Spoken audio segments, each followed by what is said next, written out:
This state led the country with one of the first palliative care acts, but tonight experts tell us why 25 years later the needs of institutions are still too often put ahead of the comfort of patients and their desire to die with dignity.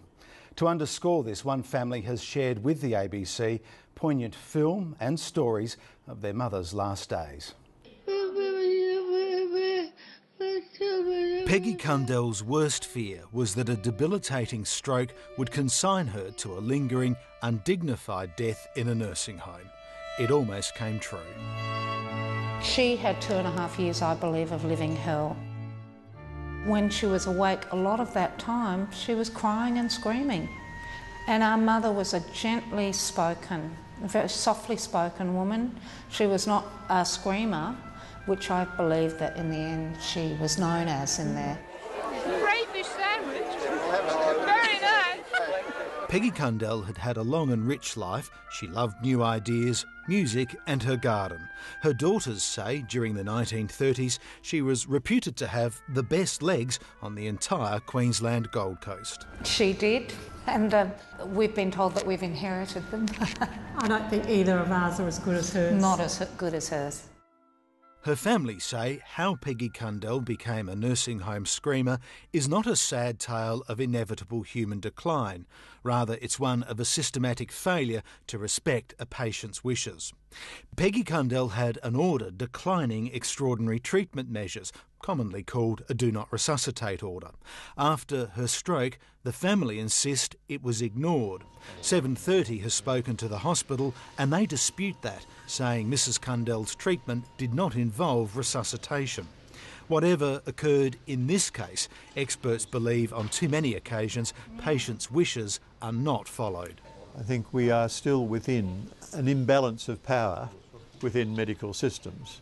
But I don't think we've got any statistics about this sort of thing. It's a very important issue and we should be taking it more seriously. Then, in the nursing home, her children felt too much emphasis was placed on the possibility of a rehabilitation and not enough on their mother's immediate comfort.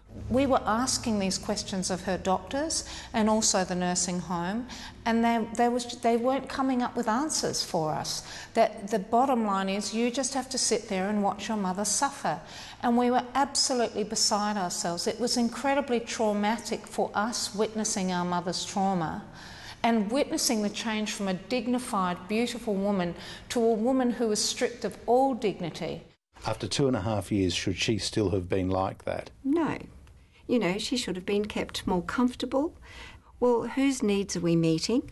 And are we meeting Peggy's needs? And why didn't somebody in the early days ask Peggy what did she want? She was still able to communicate. Against the advice of the nursing home, Peggy Cundell's children had her discharged. They took her out of the home and brought her back here to her own home, near her own garden and into her own bedroom. It was absolutely exactly what she wanted and we were so grateful. She never screamed or cried again. With the help of palliative care nurse specialist Joy Nugent, Peggy Cundell was looked after in accordance with the state's 25-year-old Palliative Care Act, one of the first in Australia.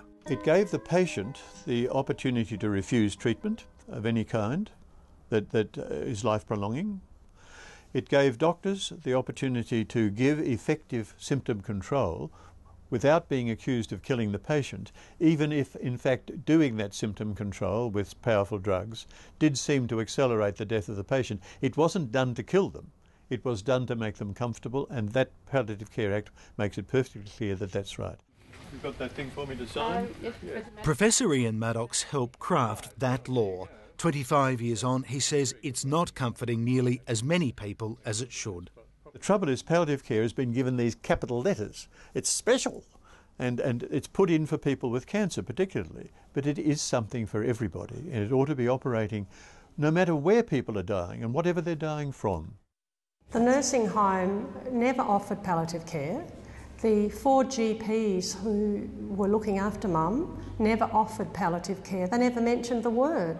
Ian Maddox is far from alone in arguing that palliative care arrangements are not working properly. 4 years ago, in a report that went to Parliament, it was found legislation covering patients' wishes, known as advance directives, is overly complicated, often leaving hospitals and nursing homes in the dark. It still hasn't been changed. We believe that with those recommendations in place, more people would actually have advance directives, so that when the crisis comes, the person's own wishes are very clear, whatever those wishes are. And he says 18 months ago the Health Department laid out new end-of-life guidelines for doctors and patients. They still haven't been released. And I think if they were released tomorrow, there would be many situations currently where there's uncertainty about what to do that would be clarified. We are all going to die. None of us are getting out of here alive. We just need to look at how we want to go. When Peggy Cundell's children were youngsters, she would sing them a song about a golden boat. At her memorial a few weekends ago, her children sang it for her. Here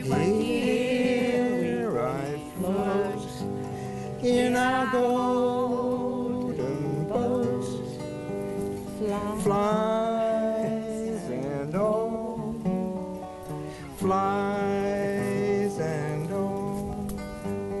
A week after coming home, Peggy Cundell floated away, surrounded by her family. There was no screaming, just the boat song. Her children want other families to know what a gift that was, and they want the aged care and health systems to deliver it. We were on the shore and we were pointing her off in her golden boat on her way, and we couldn't go the whole way with her, but we could help her on her way, and we were just there to wave goodbye.